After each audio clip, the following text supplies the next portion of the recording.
Good evening, everyone. The 46th class has been inducted into the Upper Peninsula Sports Hall of Fame. The ceremonies took place Saturday night at the Island Resort and Casino in Harris. The inductees thanked family and friends, but the third candidate in the story found a funny way to talk about his most embarrassing moment. I also want to thank all of the players, the coaches, and the families that have been a part of Traverse City Central Trojan hockey the last 25 years. That's been a real blessing in my life, and I've had some outstanding families and some outstanding players. She wanted to thank my brother's past coaches, Eugene Mackey, Jim Daniels, Coach Lane, Coach Davidson. They were all very instrumental. At Northern, Coach Albeck, Coach Brown, they were very helpful also. In 1998 in the fall, I was selected to be the leadoff leg for our 4x400 meter relay. It was my first NCAA event ever. And I came out of the blocks very strong after 2 laps. I was ahead of University of North Carolina and Duke. And as I was coming in, I raised my hand to Reggie Anderson, our second leg. I realized that I had forgotten the baton. They say that success comes as a result of some of our greater failures, and I think that's true, and it's true. When you fail a lot, that's true. Fortunately, things did get better for Londo as a member of the U.S. Army track team. He was an 8-time Patriot League champion in the 200, 400, and yes, 500 meter runs, plus his 4x400 relay team set a Penn's relay record. Londo received a Bronze Star during Operation Iraqi Freedom. Nominations with supporting material for next year's class must be submitted by June 1st to Danny Grawl in Escanaba. Good evening, everyone. Several high school softball teams were scheduled for action today, hoping to beat the rain to get the games in. Let's head to Hurley Field for the Redettes and the Eskimos. Overcast skies this afternoon for Game 1 between the Redettes and Eskimos. Defense was key early on for both teams. Chelsea Wiggins will strike out the first 2 batters she faced in the contest. Then in the bottom of the first, how about Taylor Gothier making a great stop at short to get Wiggins at first and end the inning here.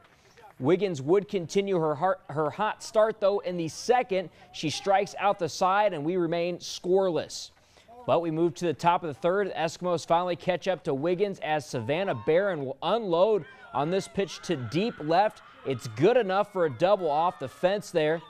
2 batters later, Emily Brungens with a great bunt to score Barron. And then Brungens, she's going to read the defense really well and make it to second safely.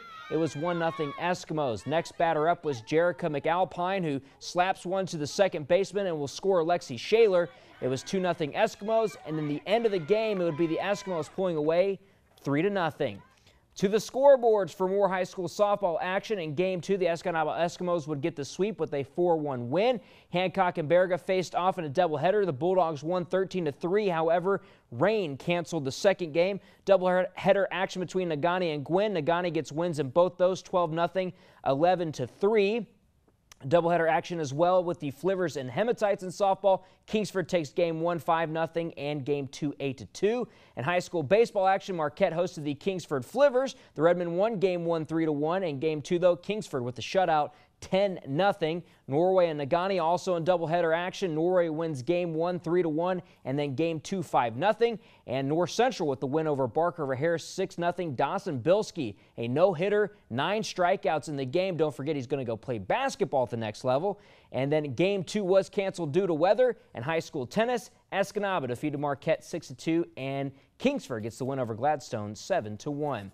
How about some high school golf action in Munising today on the 12th green? Kyle Welters of the Mustangs with a nice line on the putt, but the golf ball did not cooperate with him. He'd eventually tap in from where the ball stopped. Cooper Anderson of Marquette with a putt in the 10-foot range. He rolls that one into the cup and good. Same hole, different group. It was Nagaunee's Carter Mason for birdie. He does miss, but he taps it in easy. He actually shot the lowest score of 75. Negaunee would come away with the overall team victory, shooting combined .333. Manistee in second and Munising in third. On to the girls, and we go to the 10th hole, a par 4, 286 yards. Manistee's Brooke Wiskin with her approach, and the ball will settle down nicely for her. Next up, we have Munising's Bailey Downs from about 9 feet for par, but the ball will just miss, so she had to settle for bogey. But don't worry, she shot an 84, which was the lowest score. On to Ishpeming's Desiree Naviu with a left shot here, and she gets her putt to fall. Munising girls would go on to win this one with a team score of 396. Manistique finished second, Ishpeming in third.